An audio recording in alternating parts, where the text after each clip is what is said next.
Hello guys, आप सभी का हिंदी सूत्रा में स्वागत है। कैसे हैं आप लोग? उम्मीद है आप लोग स्वस्थ होंगे और अपने पढ़ाई में बिल्कुल लगे हुए होंगे। तो आज हम लोग करेंगे GIC lecturer Hindi TGT PGT practice set, जो कि 37 प्रैक्टिस हम लोग कर चुके हैं। आज हम लोग करेंगे 38वां प्रैक्टिस सेट। एक प्रैक्टिस सेट में 50 क्वेश्चन होते हैं, जो कि बहुत ही ऑथेंटिक होते हैं परीक्षा के दृष्टि से। तो अगर आप लोग अभी तक हमारे चैनल को सब्सक्राइब नहीं किए हैं तो प्लीज़ हमारे चैनल को सब्सक्राइब कर लीजिएगा, बेल आइकन जो प्रेस करिएगा, ताकि जब भी मैं नेक्स्ट वीडियो डालूँ तो नोटिफिकेशन पहले आप लोग के पास पहुँचे। ज़्यादा समय आते हुए प्रश्नों की ओर चलते हैं। रामचरितमानस की रचना कब आरंभ की गई? रामचरितमानस की रचना संवत 1631 विक्रमी में आरंभ की गई थी। पहला ऑप्शन हमारा सही हो जाएगा, संवत 1631 विक्रमी।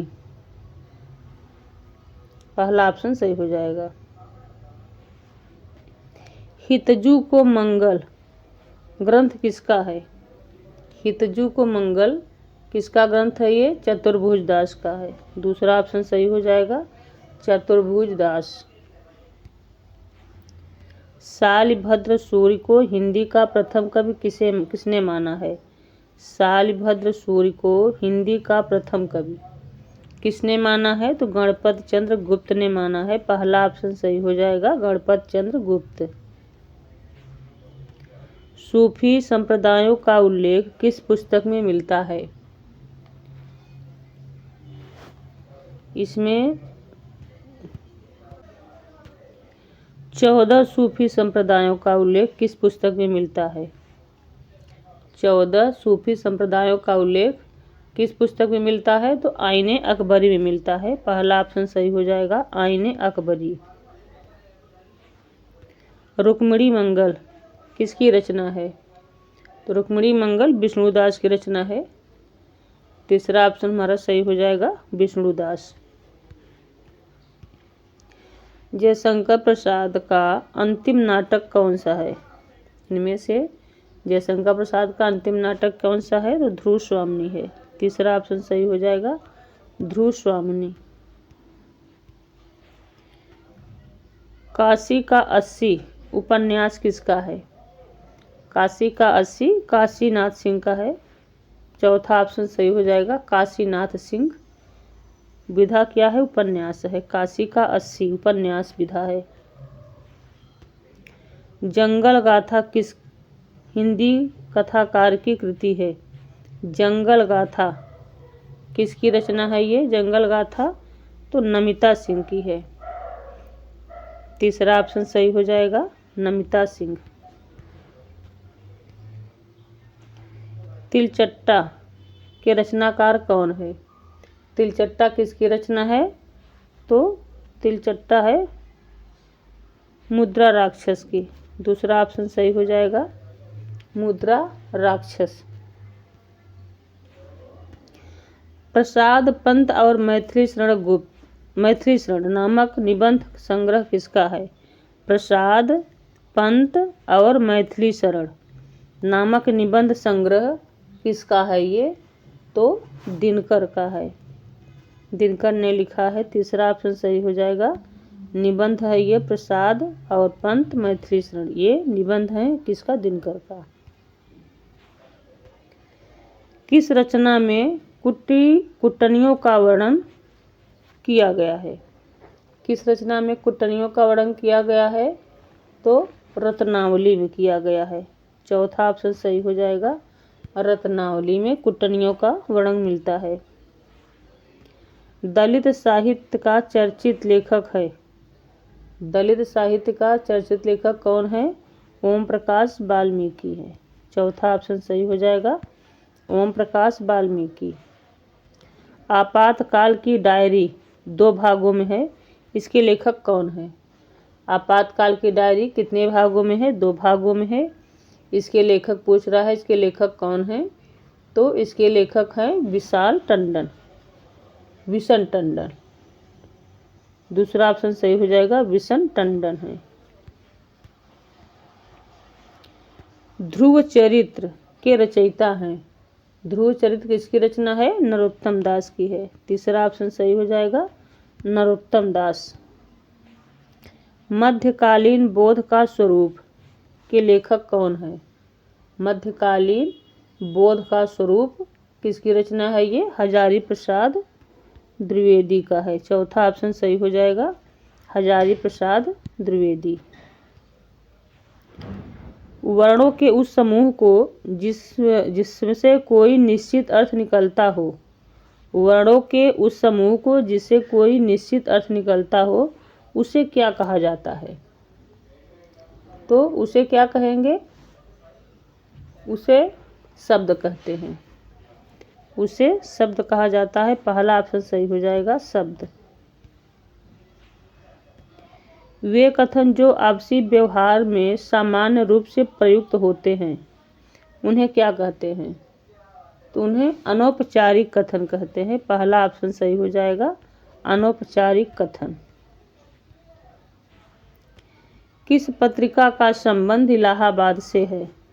इनमें से कौन सा पत्रिका इलाहाबाद से प्रकाशित होती थी? तो हिंदी प्रदीप। दूसरा ऑप्शन सही हो जाएगा, हिंदी प्रदीप। बिना पढ़ा हुआ अंश वाक्यांश के लिए एक शब्द क्या होगा? तो बिना पढ़ा हुआ अंश क्या कहलाएगा? अपठित कहलाएगा। पहला ऑप्शन सही हो जाएगा, अपठित। वह थोड़ा बीमार है, इस वाक्य में कौन सा क्रिया विशेषण है? इसमें यहाँ पे क्या हो जाएगा? कौन सा क्रिया विशेषण? वह थोड़ा सा बीमार है, तो परिणामवाचक क्रिया विशेषण। पहला ऑप्शन सही हो जाएगा, परिणामवाचक क्रिया विशेषण। अमृतलाल नागर के किस उपन्यास में गोस्वामी तुलसीदास के जीवनी को आधार बनाकर लिखा गया है? तो मानस का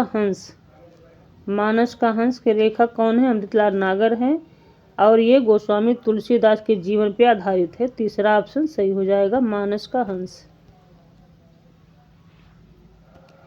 मेरी तिब्बत यात्रा के रचनाकार हैं। मेरी तिब्बत यात्रा किसकी रचना है? तो राहुल साकृत्यायन का है। चौथा ऑप्शन सही हो जाएगा, राहुल साकृत्यायन। किसी बात को गूढ़ रहस्य जानने वाला वाक्य के लिए एक शब्द क्या होगा?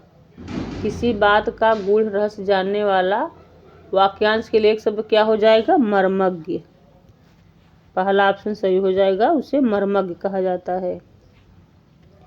हे राम तुम कहाँ हो, वाक्य में कौन सा कारक है? हे राम तुम कहाँ हो, वाक्य में कौन सा कारक है? तो संबोधन होगा।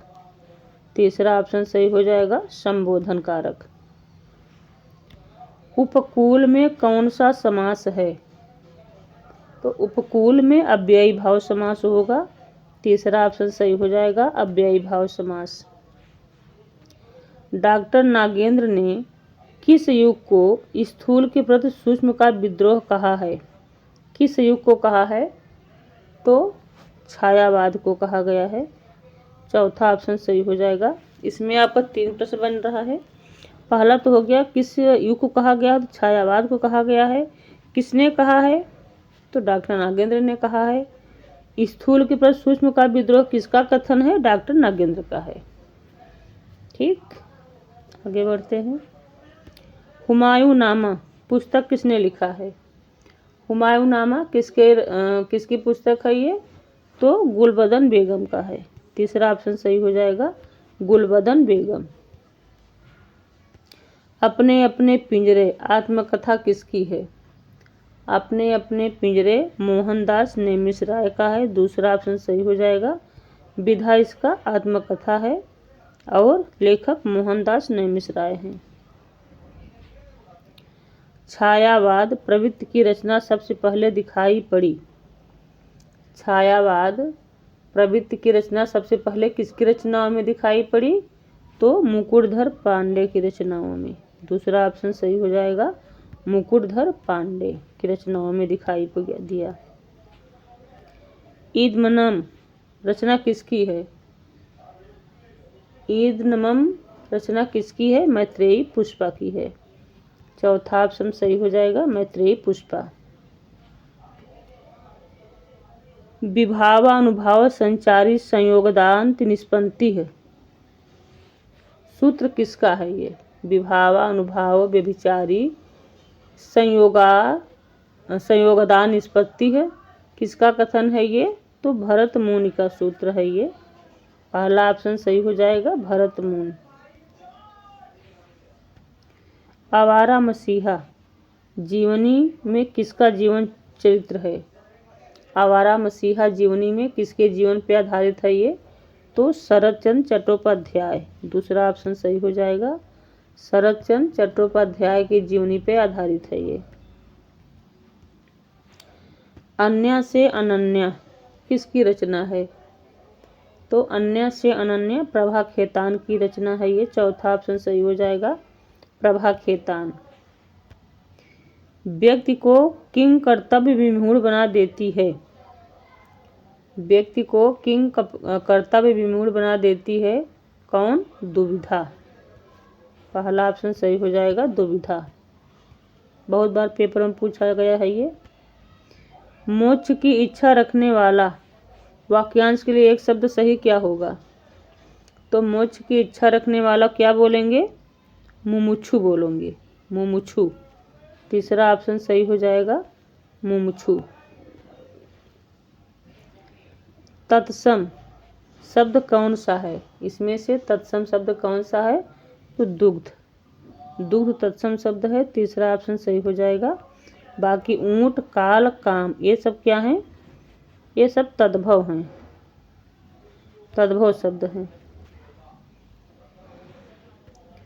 निम्नलिखित में से दंत वर्ण कौन सा है? इनमें से दंत वर्ण कौन सा है? तो त। तंत क्या है? त क्या है? दंत वर्ण। चौथा ऑप्शन सही हो जाएगा। लोक मंगल की भावना सर्वश्रेष्ठ कवि इनमें से कौन है? लोक मंगल की भावना सर्वश्रेष्ठ कवि इनमें से कौन है? तो तुलसीदास हैं। दूसरा ऑप्शन सही हो जाएगा, तुलसीदास।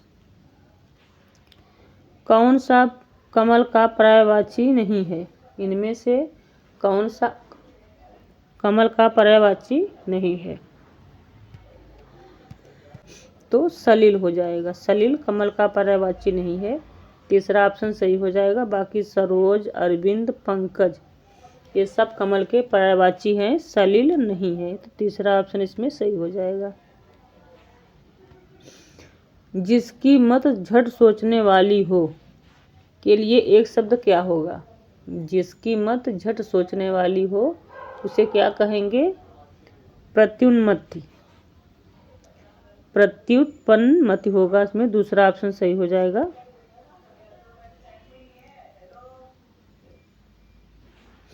छायावादी काव्य धारा के समानांतर कौन धारा चली?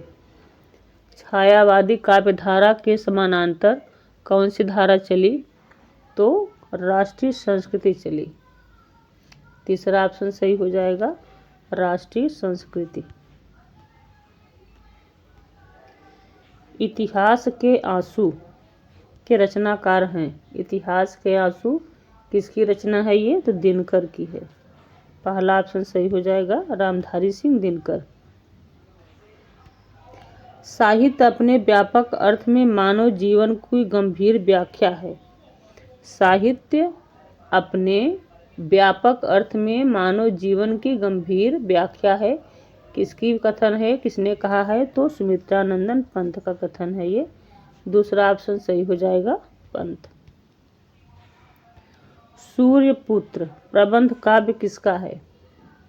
तो सूर्यपुत्र कैसा है ये? प्रबंध काव्य है। किसने लिखा है? जगदीश चतुर्वेदी का है ये। पहला ऑप्शन सही हो जाएगा, जगदीश चतुर्वेदी। विश्वबोध नमक की डली, विश्वबोध नमक की डली काव्य कृति है। किसकी है ये विश्वबोध नमक की डली? तो मुकुटधर पांडे की है। पहला ऑप्शन सही हो जाएगा, मुकुटधर पांडे। हे प्रभु आनंददाता ज्ञान हमको दीजिए। पंक्ति किसकी है ये? तो राम नरेश त्रिपाठी का है। दूसरा ऑप्शन सही हो जाएगा, राम नरेश त्रिपाठी। राष्ट्रीय मंत्र किसकी कृति है? तो राष्ट्रीय मंत्र इसकी है, स्नेही की है। गया प्रसाद शुक्ल स्नेही, इनका पूरा नाम है गया प्रसाद शुक्ल स्नेही। तो इसमें पहला ऑप्शन सही हो जाएगा, स्नेही का है मंत्र, राष्ट्रीय मंत्र। वामन ने काव्य गुणों की संख्या कितनी मानी है? वामन ने काव्य गुणों की संख्या 20 मानी है। तीसरा ऑप्शन सही हो जाएगा, 20 काव्य गुण माने हैं। श्रृंगार रस का मित्र रस माना जाता है। श्रृंगार रस का मित्र रस किसे माना जाता है? तो हास्य रस को माना जाता है। चौथा ऑप्शन सही हो जाएगा, हास्य रस क्या है? श्रृंगार रस का मित्र रस है। अर्थमीमांसा सिद्धांत के प्रवर्तक हैं। अर्थमीमांसा सिद्धांत के प्रवर्तक कौन हैं? रिचर्ड्स हैं, रिचर्ड्स। तीसरा ऑप्शन सही हो जाएगा, रिचर्ड्स। ये तो ऐसे ही प्रैक्टिस करने के लिए अगर अभी तक आप लोग हमारे चैनल को सब्सक्राइब नहीं किए हैं तो प्लीज़ हमारे चैनल को सब्सक्राइब कर लीजिएगा, बेल आइकन जो प्रेस करिएगा ताकि जब भी मैंने इस वीडियो डालूँ तो नोटिफिकेशन सबसे पहले आप लोग पास पहुँचे। और वीडियो को ज़्यादा ज़्यादा लाइक करिएगा, शेयर करिएगा, कमेंट में जो बताइएगा आप लोग किसकी तैयारी कर रहे हैं। तो मिलते हैं नेक्स्ट वीडियो में। Thanks for